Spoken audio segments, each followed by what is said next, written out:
இயேசுவில் பிரியமான என் அன்பு சகோதர சகோதரிகளே, உயிர்ப்பு என்பது வெறும் செய்தி அல்ல, அது ஒரு சந்திப்பு. அது ஒரு இறை அனுபவத்தை தருகின்ற ஒரு உன்னத ஒரு அழைப்பாக இருக்கின்றது.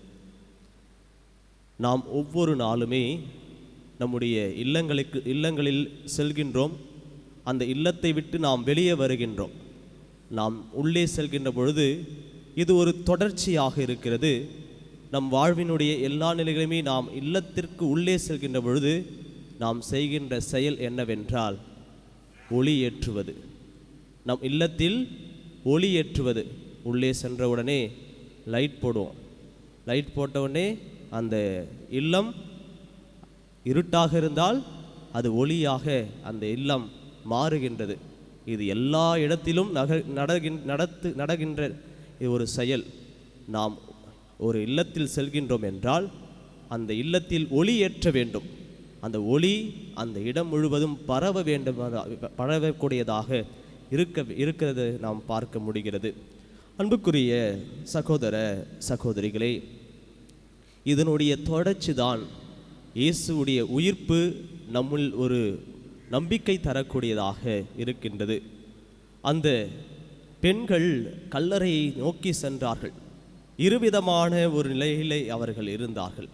அச்சம் ஒரு புறமும், அதேபோல் ஒரு மகிழ்ச்சி நிறைந்த பெரும் மகிழ்ச்சி நிறைந்த ஒரு வாழ்க்கையிலும் அவர்கள் இருந்தார்கள்.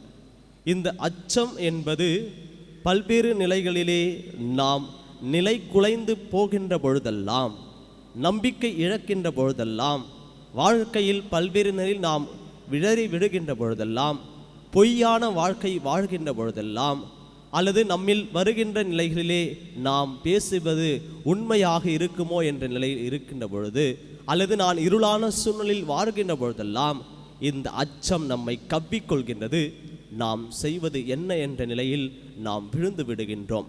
இந்த அச்சத்தினுடைய ஒரு நிமித்தம்தான் அவர்களுடைய வாழ்விலே ஒரு நிலையான இயேசுவுடைய அந்த உயிர்ப்பை அறிவிக்கக்கூடிய ஒரு மகிழ்ச்சியை இறைவன் அவருக்கு கொடுக்கின்றார். இந்த பெரும் மகிழ்ச்சி தரும் அந்த நிலையிலே அவர்கள் பேரின்பம் அடைந்து இந்த நற்செய்தியை அறிவிக்க ஓடுகின்றார்கள். தன்னுடைய சீடர்களுக்கு அறிவிக்க ஓடுகின்றார்கள். ஏனென்றால் அந்த பெண்களில் அந்த மகதலேன் மரியா முதல் சீடராக, முதல் அந்த நற்செய்தியினுடைய அறிவிப்பாளராக அந்த இடத்தில் மாறுகிறார். நான் உயிர்ப்பினுடைய நற்செய்தி அறிவிக்கின்ற முதல் ஒரு பெண்மணியாக அந்த மகதலேன் மரியா இயேசு ஏற்படுத்துகின்றார். அன்புக்குரிய சகோதர சகோதரிகளே, இயேசு அவரை தடுத்தாட்கொள்கின்றார், அவரை எதிர்கொள்கின்றார். எதிர்கொண்டு அஞ்சாதீர்கள் என்று சொல்கின்றார்.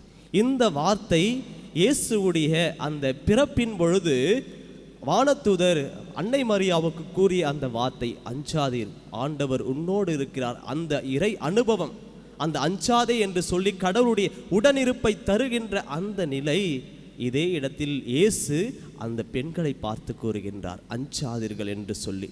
அதே போல்தான் நம் வாழ்க்கையிலும், நாம் அச்சத்துக்குரிய வாழ்க்கையிலும் நாம் வாழ்ந்து வாழ்ந்து வாழ்ந்து எதை செய்வது, நல்லதை செய்யக்கூட நமக்கு வாய்ப்பில்லாமல் போய்விட்டு இருளான வாழ்க்கையிலும் தீமை வாழ்க்கையிலும் நாம் விழுந்து கொண்டே இருக்கின்ற பொழுது நாம் எப்படிதான் நம்முடைய வாழ்க்கையில் நல்லதை தேடுகின்ற நம்முடைய நலன்களையும் வளன்களையும் எப்படி பெற முடியும்? அதற்கு தான் இயேசு சொல்கின்றார், அஞ்சாதீர்கள் என்று சொல்லி தன்னுடைய உயிர்ப்பையும் தன்னுடைய அந்த மாட்சியையும் வெளிப்படுத்தக்கூடியவராக இருக்கின்றார்.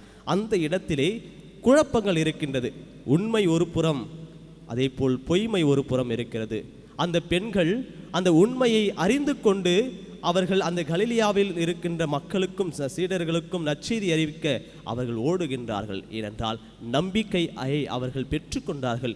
உண்மையாகவே இயேசு உயிர்த்தெழுந்தார் என்பதை அவர்கள் புரிந்து கொண்டார்கள். ஆனால் அந்த காவல் காத்த சீடர்கள் ஊருக்குள் ஓடி சென்று அங்கே தலைமை குருக்களிடம் மூப்பர்களிடம் பணத்தை பெற்றுக்கொண்டு பொய்யான அந்த சான்றுகளை அவர்கள் அறிவிப்பதை பார்க்க முடிகிறது. இந்த இடத்தில் உண்மை உயிர்த்தெழுகின்றது, பொய்மை மடிந்து போகிறது என்பதை பார்க்க முடிகிறது. அன்புக்குரிய சகோதர சகோதரிகளே, இதனுடைய முழுமையான நிலையில் ஆண்டவர் நம் பக்கம் இருக்கின்றார்.